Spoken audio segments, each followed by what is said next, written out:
সমাধান খুঁজে খুঁজে ক্লান্ত হয়েছো যারা, সমাধান যদি নিতে চাও, লিল্লাহি তাকবীর, নারায়ে তাকবীর।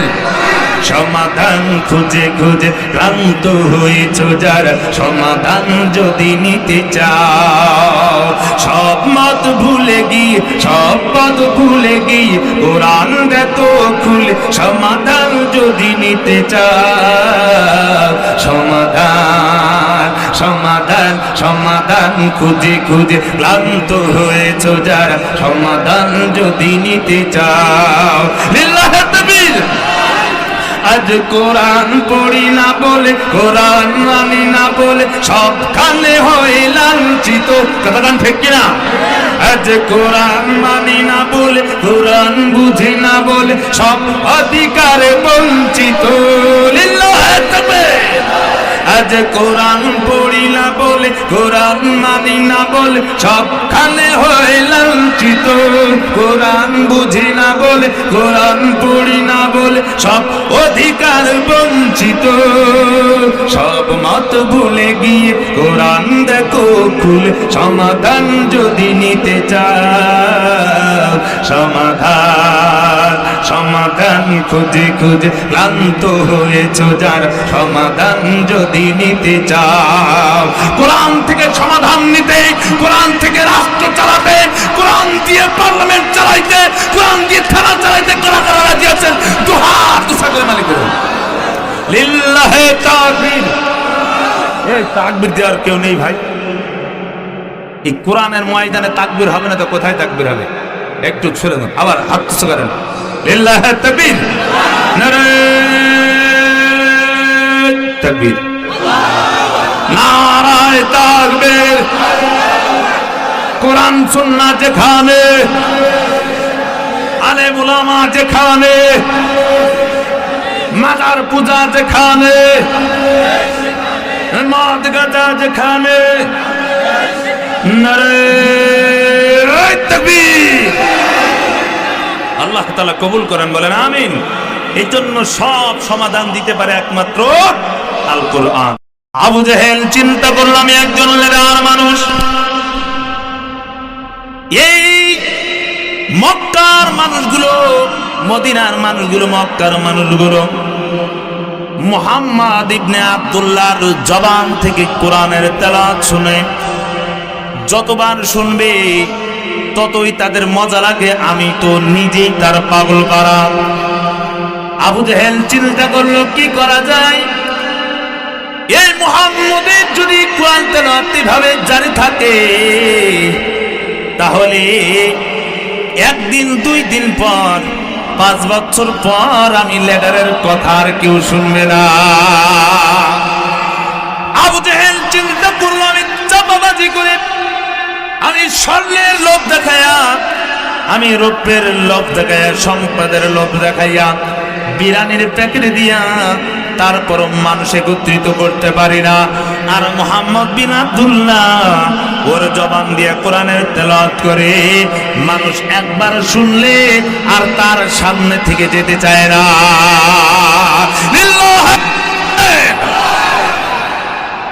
আবু জেহেল চিন্তা করলো, পরিকল্পনা করলো, আবু জেহেল ষড়যন্ত্র করলো। ওই ষড়যন্ত্রকারী আবু জেহেল একা ছিল, আবু জেহেলের দোসররা বাংলার জমিনে আছে না নাই? আবু জেহেল পরিকল্পনা করলো, এ দেশের মানুষ 2 ভাগে বিভক্ত। কিছু মানুষ কোরআনের কথা শোনে, কিছু মানুষ কোরআন তেলাওয়াত শুনে, আর কিছু মানুষ তারা গান বাজনা শুনে, নর্তকের নাচ গান দেখে, গান বাজনা এরা শুনে ভালো। 2 শ্রেণীর মানুষ এখন চিন্তা করলো। আবু জেহেল মনে করলো কি করা যায়, একটু যদি কোনো গায়কের সাথে পরামর্শ করিয়া, যদি গায়ক দিয়া আয় মুহাম্মদের জবানের কোরআনের তেলাওয়াত বন্ধ করা যায়, তাহলেই তো কাজ হবে, নচেত আমাদের ক্ষমতা টিকে থাকবে না। একমাত্র শুধুমাত্র কোরআনওয়ালারাই পারে আমাদের ক্ষমতা ছিনিয়ে নিতে। কতক্ষণ ঠিক কিনা? এই ভয় বাংলার জমিনের মানুষের আছে না নাই? ভাই আমার দিনের কান খাত করে শুনবেন, পর্দার অন্তরালে আমার আম্মা জানেরা, আবু জেহেল একজন গায়ক ভাড়া করলো, পরিকল্পনা করলো, ষড়যন্ত্র করলো, কৌশল করলো। যেই কৌশল করলো, যত বড়ই কৌশল করুক না কেন, যত বড় ষড়যন্ত্র করো না কেন, সমস্ত ষড়যন্ত্রকে ধূলিসাৎ করার জন্য আছেন একজন, তিনি কে? ওয়ামাকারু ওয়ামাকারাল্লাহ ওয়াল্লাহু খায়রুল মাকিরিন।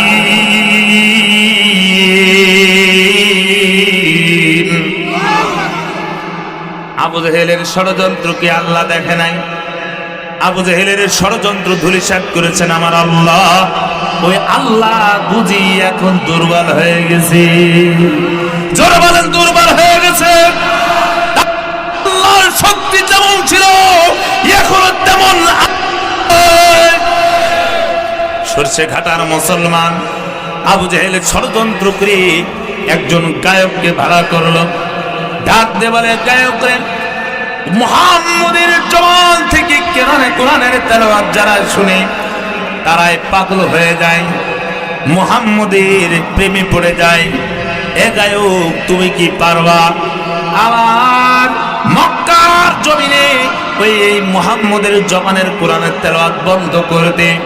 গায়ক ডাক দিয়ে বলে, আবু জেহেল, আপনি আমার লিডার, আপনি আমার নেতা, আমি আপনার জন্য সব কিছু করতে পারি। এমন গানের টান দিব আর এমন মাজা ঝুঁকাইয়া ড্যান্স করব, ফাটাফাটি আপার মতো ডাক দেব, ফেটে যাবে, চেটে যাবে, ছিঁড়ে যাবে। আটা দিয়ে জোড়া দিয়ে মতো কোনো আটা মলম খুঁজে পাওয়া যাবে না। কথাটা ঠিক কিনা? ভাই, আমার গায়ক বলল, আমি এমন গানের টান দিব, ওই মুহাম্মদের কোরআনের তেলাওয়াত ফালাই রাখা কি মানুষগুলো সব আমার দিকে আসবে, আপনি কোনো টেনশন করেন না। গায়ক তো এই কথা বলে আর রওনা করেছে।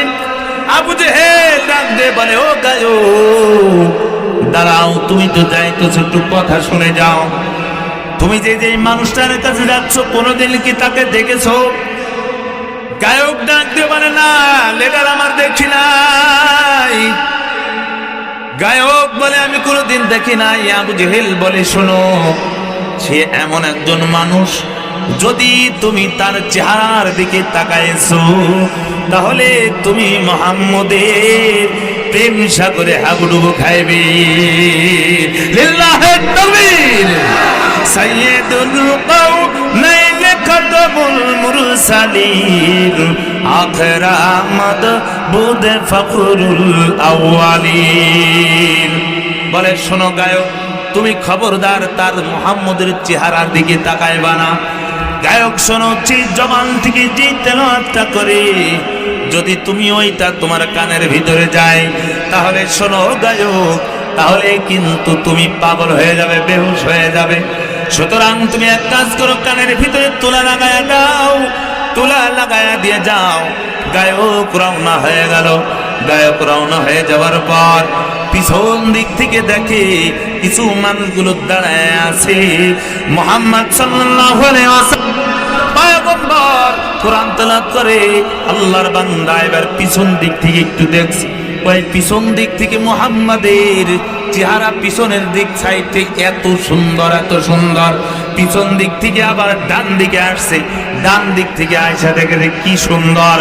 আবার বাম দিকে গেছে, যাওয়ার পরে দেখে হায় হায়, যেই মানুষটার চেহারার দিকে তাকাইতে আবার নিষেধ করেছিল, কত না সুন্দর। যার ডাইনে বামে পিছনটা এত সুন্দর, সামনে না জানিয়েছে কত সুন্দর। লিল্লাহি তাকবীর। গায়ক এবার সামনের দিকে গেছে, চোখটা তুলেছি, চোখটা তুলে যখন তাকায় দেখছে, মনটা আল্লাহু আকবার ভরে গেছে। দুনিয়ার নিয়ামত সব ভুলে গেছে, দুনিয়া ভুলে গেছে। নবীদের চেহারা দেখার সঙ্গে সঙ্গে যেন পাগল হয়ে যায়। গায়ক এবার চিন্তা করতেছি, যার চেহারা এত সুন্দর, না জানি তার জবানের আওয়াজটা কত সুন্দর হবে। আল্লাহর বান্দা গায়ক এবার কানের একটা তুলা সরায় যখন আল্লাহু আকবার কোরআন তেলাওয়াতের আওয়াজ চামড়ার কানের ভিতরে ঢুকছে, কানের পর্দা সেট করে কলিজার পর্দায় যে ধাক্কা লেগে গেছে। লিল্লাহে তাকবীর। এইবার গায়ক চিন্তা করতেছে, হায় হায় কি সুন্দর আওয়াজ, কি করা যায়। এবার গায়ক দ্বিতীয় কানের তুলাটাও বের করে যখন দিছি, মুহাম্মদ সাল্লাল্লাহু আলাইহি ওয়াসাল্লামের কোরআনের তেলাওয়াত যখন শুনছি, কোরআনের বয়ান যখন শুনছি, কানের ভিতরে গেছে, গায়কের চোখ বেয়ে বেয়ে বেয়ে টপ টপ টপ টপ করে পানি পড়তেছে, অঝোর নয়নে কান্না শুরু করে দিয়েছি। গায়ক কান্না করে কান্না করতে থাকে। আল্লাহর বান্দারা, এইবার গায়ক যখন কাঁদছে, আল্লাহ আকবার চক্ষুটা বন্ধ করে দিয়ে কান্না শুরু করে দিল। আমার আপনার পয়গম্বর চোখের পানি ছেড়ে যখন কাঁদতেছে গায়ক, আল্লাহর নবী কোরআন তেলাওয়াত বন্ধ করে ডাক দিয়ে বলে, ও গায়ক কেন তুমি কাঁদো? গায়ক এবার চোখটা মেলিয়ে যখন পয়গম্বরের দিকে তাকাইছে, আল্লাহর নবীর দিকে তাকাইছে, চোখে পানি ঝরতেছে। আর নবীকে ডাক দিয়ে বলে, পয়গম্বর